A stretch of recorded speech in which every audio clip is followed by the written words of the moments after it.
చూస్తే హైదరాబాద్ నాగోల్ బండ్లగూడ రాజీవ్ స్వగృహ సముదాయంలో నీటి కష్టాలు కొనసాగుతున్నాయి. రాజీవ్ స్వగృహ సి బ్లాక్ లో నీటి సరఫరా చేయాలంటూ రోడ్డుపై బైఠాయించి ధర్నా చేపట్టారు. గత బీఆర్ఎస్ ప్రభుత్వంలో లాటరీ ద్వారా కొనుగోలు చేసుకుని నివసిస్తున్నామన్నారు.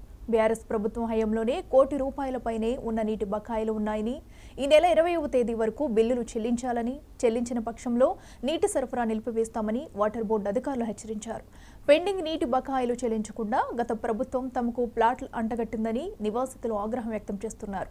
పెండింగ్ బిల్లులపై చర్యలు తీసుకోకపోతే భవిష్యత్ కార్యాచరణ ప్రకటిస్తామని రాజీవ్ స్వగృహ నిర్వాసితులు హెచ్చరించారు.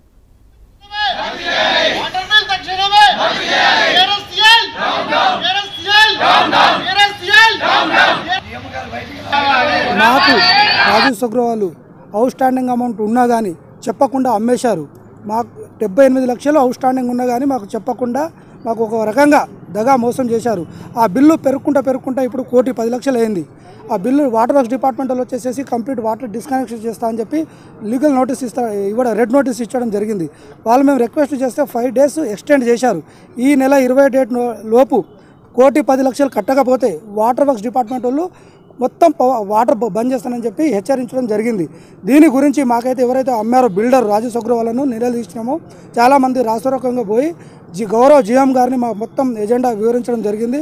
ఆయన కూడా పై అధికారులతో మాట్లాడి సానుకూలంగా స్పందించి మీ సమస్య రేపే పైన ఎండి గారిని మిమ్మల్ని కల్పిస్తాను, రేపే 100% సాల్వ్ అయ్యే ప్రయత్నం చేస్తామని చెప్పి హామీ ఇవ్వడం జరిగింది. ఇన్ కేసు వాళ్ళు హామీ ఇవ్వకపోతే రేపు తర్వాత పరిణామాలు వేరే రకంగా ఎదుర్కోవాల్సి వస్తుంది. దీనికోసం రాష్ట్రరకాలు కావాలంటే నిరాహార దీక్ష కూర్చోవడానికి కూడా నేను సిద్ధంగా ఉన్నా అని చెప్పి హెచ్చరించడం జరుగుతుంది రాజీవ్ స్వగృహ డిపార్ట్మెంట్.